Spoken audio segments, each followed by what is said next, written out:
Estou aqui com o professor associado da UFSCar, chefe de departamento, Celso Vilas Boas, um dos maiores físicos do Brasil, com artigos publicados na Physical Reviews e na Nature sobre o tema informação quântica. Obrigada, professor, por participar dessa transmissão. Eu que agradeço o convite. É um prazer poder falar um pouco de mecânica quântica, que está diretamente ligado à minha área de pesquisa, que é ótica quântica, informação quântica. É um prazer poder falar um pouquinho, divulgar um pouco o nosso trabalho, um pouco da ciência em si, um pouco de física, né? E realmente é um assunto fascinante e, na minha opinião, apaixonante. Então é com muita alegria que eu falo, que eu aceitei o convite, mesmo na minha correria. Hoje, como chefe de departamento, os compromissos são inúmeros. Daqui 1h20 já tem uma próxima reunião ah, no centro aqui da UFSCar. Mais tarde tem outra reunião, reunião com alunos, etc. Mas felizmente deu para achar um tempo para a gente poder conversar. E acho que a gente tem muito mesmo para falar de mecânica quântica, informação quântica, ótica quântica em particular, que é uma sub-área da física, que resultou no Nobel do ano passado, né? O prêmio Nobel de Física do ano passado, a gente tem o Serge Haroche, o francês, e o David Wineland, o americano. Os dois ganharam o prêmio Nobel de Física no ano passado, por desenvolvimentos especificamente nessa área que é a ótica quântica, que está abrindo esse caminho para a informação quântica, que tem prometido muita coisa, né? Em termos de avanços tecnológicos que o pessoal está percebendo que é possível fazer, baseado nesses fundamentos básicos, esses fundamentos da mecânica quântica. Tá? Então, é uma alegria poder falar. Espero passar um pouquinho da minha paixão por esse assunto e realmente poder contagiar um pouquinho, não só você, mas todos que puderem estar vendo essa entrevista aqui. Obrigado pelo convite, tá? Obrigada, professor. Celso, o que é informação quântica? Informação quântica. Informação quântica, o que é de uma forma simples, como a gente pode pensar? Informação, quando a gente fala em informação, a gente está falando em comunicação. Ou seja, está falando em alguém que manda uma informação de um lado para outro lado, de uma pessoa para outra pessoa. Hoje, por exemplo, a gente está se comunicando aqui, eu falo aqui do meu lado, aí essa informação é captada pelo computador, convertida em sinal, e esse sinal é enviado até você e até para a rede e tudo mais. Tá, tudo isso é feito com dispositivos que a gente costuma chamar de dispositivos clássicos. Corrente, pulsos de luz, etc. E toda essa informação, ela não tem nada de quântico em princípio. Tá? Agora, a gente poderia fazer essa mesma comunicação, mandar a informação de um lado para outro, de uma pessoa para outra, usando os fundamentos da mecânica quântica.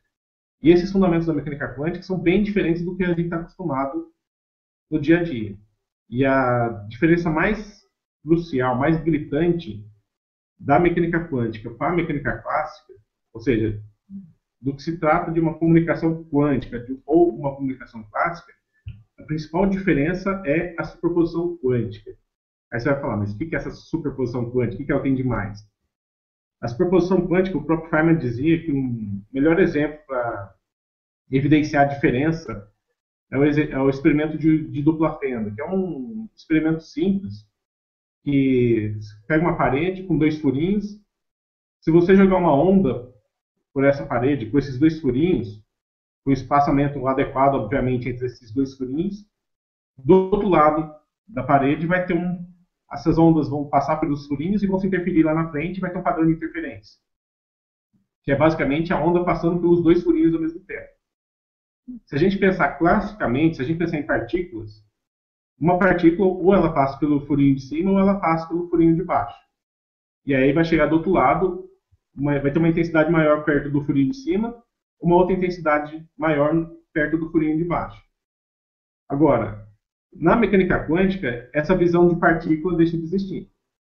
Então, se eu jogar um elétron ou um átomo, esse elétron ou átomo ele não vai se comportar como partícula, como a gente está acostumado, como a gente muitas vezes enxerga as pessoas mais leigas, vamos dizer assim.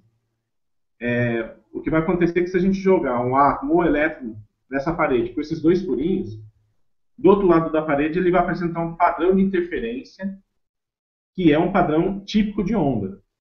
E aí que entra um pouco os fundamentos de mecânica quântica. Por quê? Na mecânica clássica, a gente trata as partículas como partículas mesmo, objetos, um elétron, uma partículazinha, um objeto massivo, etc.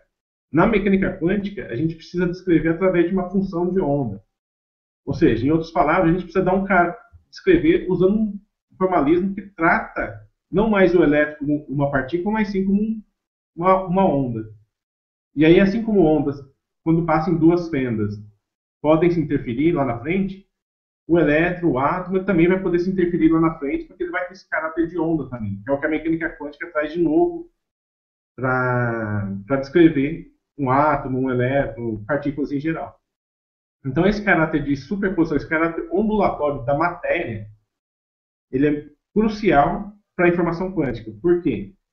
Porque antes, se eu pensar numa partícula, na mecânica clássica, por exemplo, quando eu mando uma informação de um lado para o outro, geralmente uso uma corrente elétrica. Essa corrente ela pode passar ou não passar. Quando ela passa, a gente associa um bit de informação, bit 1. Quando ela não passa, associa um bit de informação 0. E quando a gente fala em mecânica clássica, ou a corrente passa, ou ela não passa. Na mecânica quântica, vai usar esse caráter ondulatório, e o caráter ondulatório ele se comporta como se ele passasse pela fenda de cima ou pela fenda de baixo, ao mesmo tempo. Então, quando eu falar de um sistema quântico, essa informação, se eu codificar ela numa corrente, seria o equivalente a essa corrente estar passando e não passando ao mesmo tempo. Ou seja, uma superposição de passar e não passar. E aí, essa superposição, então, permite que você trabalhe com os dois bits ao mesmo tempo. Diferente da informação clássica, que você trabalha com o bit 0 ou o bit 1, independentemente, um de cada vez. Na mecânica quântica, você pode trabalhar com os dois ao mesmo tempo. Ou seja, mandar uma informação na superposição 0 mais 1, ou seja, informação corrente passando e corrente não passando ao mesmo tempo de uma só vez.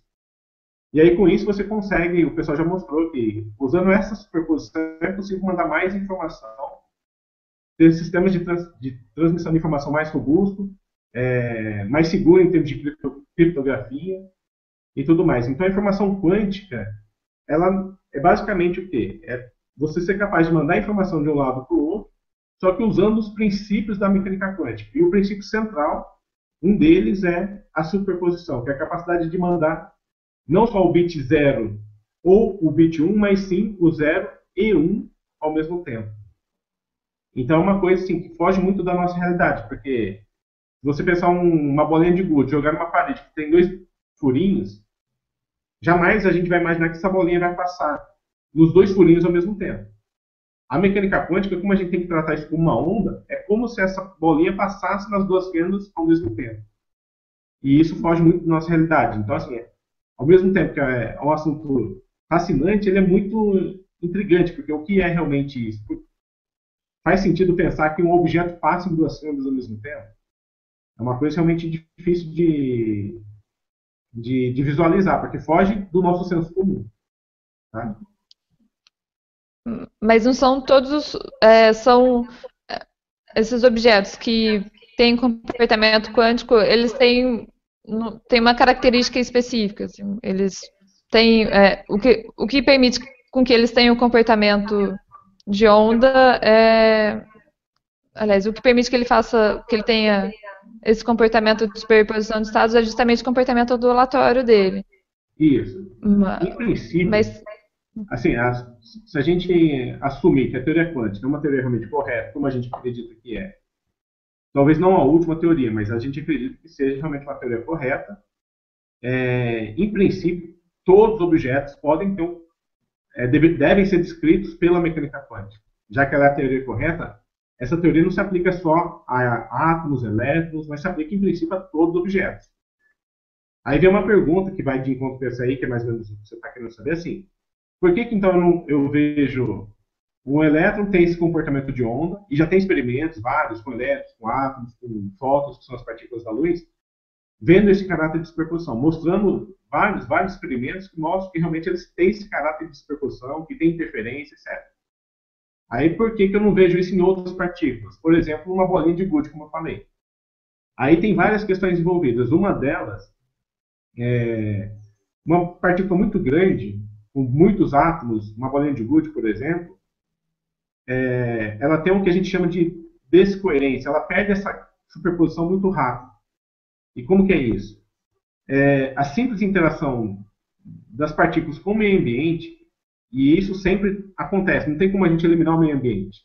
E quando eu falo em meio ambiente, eu falo inclusive o vácuo, ou seja, se tirar todas as partículas do universo, tirar toda a radiação, ainda assim vai sobrar o vácuo. E o vácuo na física ele tem realidade. E esse vácuo se comporta como meio ambiente para tudo que existe. E a simples interação de qualquer coisa, de qualquer partícula com esse vácuo, geram o que a gente chama de descoerência, que é a perda dessa superposição. E aí, ou seja, o fato de interagir com o vácuo vai matar essa coerência quântica. Para todo mundo isso acontece. Só que, quando eu tenho uma única partícula, um único elétron, um único átomo, eu vou ter um certo tempo de vida da coerência quântica. Todas as partículas têm esse tempo de vida. Só que esse tempo de vida para um átomo é muito grande. Quando eu pego uma bolinha de gude, ou qualquer objeto macroscópico, aí, vamos falar, um mol de gás, 10 a 23 partículas, esse tempo de vida do caráter quântico desse objeto macroscópico, ele é inversamente proporcional ao número de partículas. Então, o que acontece? Se eu tenho uma única partícula, eu vou ter um certo tempo, vamos chamar de tal, tempo de vida do sistema. Tempo tal. Tempo de coerência. Se eu tiver, ao invés de uma partícula, mas tiver 10 a 23, esse tempo de vida vai ser tal sobre 10 a 23. Que o tempo de vida da superposição é inversamente proporcional ao número de partículas. Ou seja, uma bolinha de gude, o tempo que você teria para fazer um experimento e ver o caráter quântico dela, teria que ser um tempo da ordem de 10 a menos 23 segundos. Praticamente zero. Ou seja, é praticamente impossível ver uma superposição quântica de um objeto macroscópico por conta dessa interação com o meio ambiente. E aí, então, o problema todo é a interação com o meio ambiente, mas esse meio ambiente é muito difícil de você eliminar ele, porque não tem como você isolar totalmente. A gente até tenta fazer alguma coisa para melhorar esse tempo de vida, mas ainda está muito longe de conseguir algo que realmente tenha um tempo de vida enorme, suficiente para poder ver uma superposição quântica com objetos macroscópicos. Então, hoje a gente não tem nada que permita ver uma superposição com objeto macroscópico. E o grande problema é essa interação com o meio ambiente, que está sempre aí. Não tem como você eliminar ela, é muito difícil de você eliminar essa interação. Tá? Então, é isso que proíbe a gente de ver caráter quântico para algumas partículas, para alguns sistemas, e permite ver para outros, porque esses outros são mais robustos ou são poucas partículas, e aí a gente consegue ver um caráter quântico nelas. Tá? Mas, professor, assim, qual seria a relevância de se ver esse comportamento quântico em objetos macroscópicos? Seria para prova de teoria ou teria alguma implicação? Olha, tem um caráter mais fundamental aí, que assim, até onde, que assim, na verdade é uma linha toda de pesquisa, que é até onde a gente tem mecânica quântica, até onde começa, e onde começa a mecânica clássica. Então, é o que a gente chama, é uma linha de pesquisa que a gente chama de transição quântico-clássico. Onde acontece essa fronteira entre mecânica quântica e mecânica clássica. Porque aqui, no nosso mundo, se eu pegar essa caneta aqui e vou soltar ela, ela vai cair. Por quê? Porque tem a força da gravidade que atrai aqui para baixo. Mecânica clássica, que vocês aprendem lá no colégio, vocês já aprendem. E no curso de física, no primeiro ano, a primeira coisa que vocês aprendem é mecânica newtoniana. Descreve perfeitamente. Se eu soltar isso aqui, vai cair, e usar a lei de Newton aqui vai descrever perfeitinho isso aqui. Tá? Agora, se eu fosse um elétron e soltasse ele aqui, ele não cairia, por exemplo, em linha reta. Ele poderia cair um pouquinho mais para a direita, um pouquinho mais para a esquerda. Agora, se eu começo até onde eu tenho mecânica quântica e onde começa a mecânica clássica? Isso é uma questão mais fundamental, realmente, assim, de entender até onde eu tenho quântica até onde eu tenho clássica que permitiria fazer aplicações. Por exemplo, todo o processo de informação quântica, teorias de informação quântica, eles dependem crucialmente desse caráter de superposição da mecânica quântica. É isso que é o novo que essa teoria está trazendo para a gente. Você manipular a informação usando esse caráter de superposição.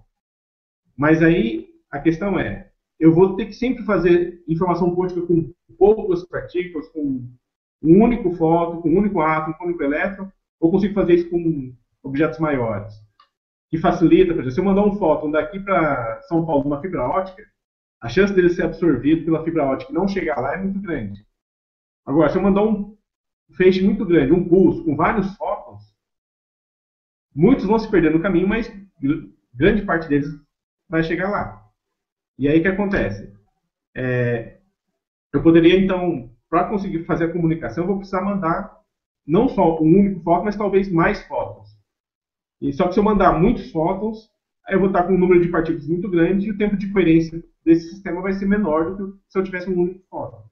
Uhum. Então, na comunicação em si também tem implicações. Seria interessante a gente ser capazes de ter objetos quânticos com um número maior de partículas, sim. Facilitaria a comunicação, por exemplo. Processos de comunicação, de informação quântica em geral. Então, tem os dois caráteres. O caráter fundamental, para a gente entender até onde vale mecânica quântica, até onde a gente já pode usar mecânica clássica, newtoniana e assim por diante. E também por essa questão. Para fazer um processo de informação quântica, eu preciso, muitas vezes, mandar um pulso com vários fótons, mas se eu mandar um pulso com vários fótons, o tempo de vida é muito pequeno. Então, eu teria que contornar esse problema também. Então, é importante, dos dois pontos de vista, fundamental e tecnológico, entender essa transição clássico-quântica, até onde vale um e outro. Né?